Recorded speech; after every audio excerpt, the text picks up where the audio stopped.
George is very excited that I'm finally doing the best Puppet Master movie. Puppet Master 2 is a 1991 fantasy horror film from director David Allen. The movie opens at the Shady Oaks Cemetery. This set looks like it was purchased from Halloween Adventure. We get to the grave of Andre Toulon. If you remember the first movie, he killed himself to avoid being taken by the Nazis. The puppets discover that if you pour Ecto Cooler on a corpse, it comes back to life. This is me every morning. We cut to the hotel from the first movie, the Bodega Bay, only now it's been abandoned. The team of the real Ghostbusters are trying to get in to investigate. Well, at least it isn't the douchebaggins who stand in the dark and yell at ghosts. It seems the hotel's been condemned due to ongoing puppet-related violence. The group heads inside to assess the hotel. I think they accidentally recorded one of the crew laughing. Cobwebs on the lampshades.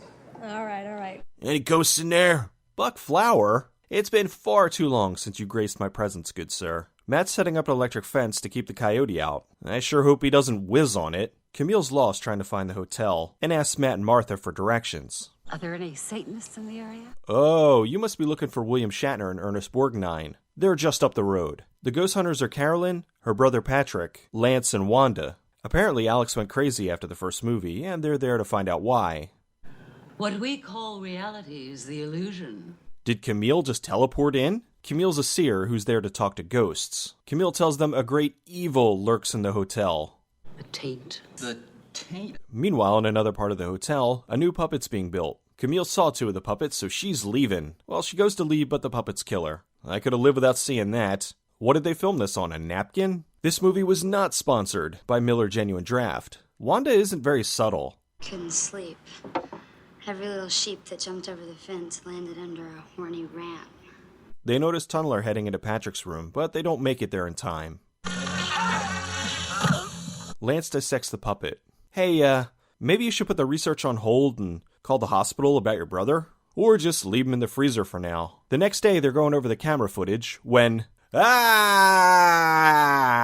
This ghoul is Enrique Chani. He's there to make everyone uncomfortable. Camille's son Michael shows up. Carolyn lets him see what killed Patrick. Michael wants to leave, but Carolyn convinces him to stay the night. Sure, I'd love to stay at the hotel with the weird burnt guy and the killer puppets. Blade and Leech Woman go to pay Matt and Martha a visit. Guys, with this in HD, you can totally see the wires. Leech kills Matt and Martha overacts. Her husband was just killed, but she's more upset that her doll was broken. She cooks Leech Woman and Torch returns the favor. I'll bet it smells like bacon. Enrique is Andre Toulon resurrected, of course. The puppets have been gathering brain chunks, so he can make more serum to keep them alive. Toulon has a flashback to Egypt, where Mr. Crazy Eyebrows burns his puppets. He teaches him how to give life to the puppets. I have broken down the boundaries between life and death, and I will give this information to you so you can give life to your puppets and be able to compete with television. No, really. That's it. He teaches them how to bring his puppets to life because too many kids are watching television. Already the electrical marvels of the present cast a cruel light upon their deficiency. The inattention of the children at your displays indicate they would prefer the latter. This outfit could only exist in the 90s. In the woods nearby, a kid's playing with his G.I. Joe doll. Come on, Joe, today we're going to play Elsa, She-Wolf of the SS. What parent lets their kid have a whip? Torch comes out of the bushes. Here is a living puppet. Kids are so hard to impress these days. This kid's a dick. Torch is the best. Carolyn and Michael go looking for Camille. They take a break to look at some waves. Then they reenact the cover of a romance novel. Later that night, Carolyn goes to find Michael. Hi. Hi. What did you find? Certainly not the final audio mix. Michael tries to move it on Carolyn when old cockblocker Toulon shows up. God, he must stink. Toulon thinks Carolyn is his late wife reincarnated. Michael moves in and Toulon pitches a fit. He then turns on the charm. God damn it, Carolyn, please stay away from his rooms. Can't you see you're not alone? Says the guy she met yesterday. Creepy old burnt guy lurking around the haunted hotel? Killer puppets roaming the halls? Let's fuck! What if in the middle of this, Toulon tried butting in? The puppets gather more brain chunks. In another part of the hotel, Wanda and Lance just had sex. Aren't those the panties you wear when you don't want to have sex? Wanda's upset that Lance is showering after sex.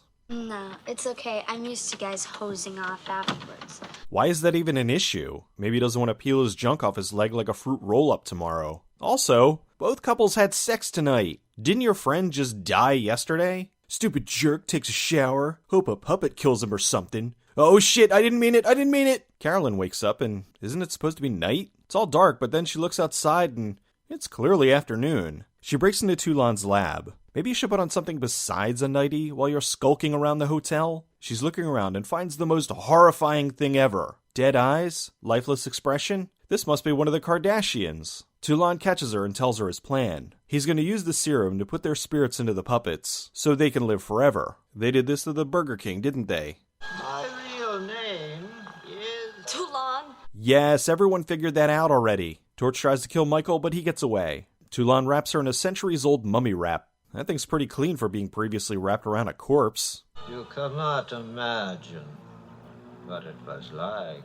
Having a Roni? Michael smashes Torch with a fire extinguisher. Dude! Pinhead punches him, but he fights him off. Toulon takes off his wrapping, and it's the Crypt Keeper's brother. Now Michael's fighting with Blade, and goes to toss him in the dumbwaiter, but that's where they stashed his mother's corpse. I hope there aren't any ghosts in the dumbwaiter. Toulon drinks the fluid, and then drains his blood into the giant puppet. He tries to make Carolyn drink it, but she spits it out. I just had this dry cleaned. Michael busts into the lab. The puppets find out Toulon was going to use the serum on Caroline, and not them, so they turn on him. That's 2 movies in a row where the bad guy came back from the dead and double-crossed the puppets, so they killed him. Carolyn and Michael are visiting Camille's grave. The puppets killed Camille and drained her blood with the serum into the female puppet. She's headed to... the Baldwin Institute for the Mentally Troubled Tots and Teens. To make sure they need a lifetime of therapy, no doubt. The movie was filmed mostly in California for about $780,000. This was still the early days of Full Moon Productions. Paramount, who was distributing these direct-to-video movies, was overjoyed at how successful the first Puppet Master movie was, and wanted them to make a sequel as soon as possible. Charles Band, the head of Full Moon, was already working on 3 other projects, but he put them aside for the time being to fast-track the sequel. The movie was directed by David Allen, who did the puppet animation in the original. He did double duty in Puppet Master 2, as both the director and the visual effects supervisor. He continued to work on stop-motion animation with Full Moon, but he never directed another feature. He stopped working in the industry in 1996, and in 1999, he sadly died of cancer. The Bodega Bay Hotel is something called a hanging miniature. They built the model, which was about the size of a refrigerator. They then found a location, and through a combination of forced perspective, they hung the model in the air, and aimed the camera at this spot on the California coast in a way that makes it appear like it's really there. The shot of Blade running and jumping off the bed was all stop motion, making for a very difficult shot. It paid off though, as this brief scene has become iconic to the series. The look of the resurrected Andre Toulon was an homage to the Invisible Man. While getting ready to work on the sequel, Band had many meetings with Paramount. The executives insisted they kill Leech Woman because she was too gross. That's why she was killed here and not brought back until many years later. Whenever they used Torch's flamethrower, they had to have a fire marshal on set. The flame that Torch could project was 10 feet long. Charlie Spradling had a small part in Meridian, her first Full Moon movie, and had a much larger part here. She was so popular with the audience, she did another Full Moon movie, Bad Channels, and was the presenter during segments of Full Moon's Video Zone. Puppet Master 2 is my introduction to Full Moon, and I've loved their stuff ever since. While I know a lot of people credit 3 as the better film, 2 just holds that special place in my heart. The movie did the smart thing, and focused way more on the puppets. We didn't see them very much in the first movie, but here we get to see them so much, we even get an idea of their individual personalities. The puppets proved so popular, Full Moon even launched a toy line for them. Full Moon back in the 90s was at the top of their game. There was a small group of talented people who were constantly cranking out these direct-to-video gems at the rate of about 6 a year, which kept me returning to the video store over and over again. So, what'd you think of the video, Torch? No!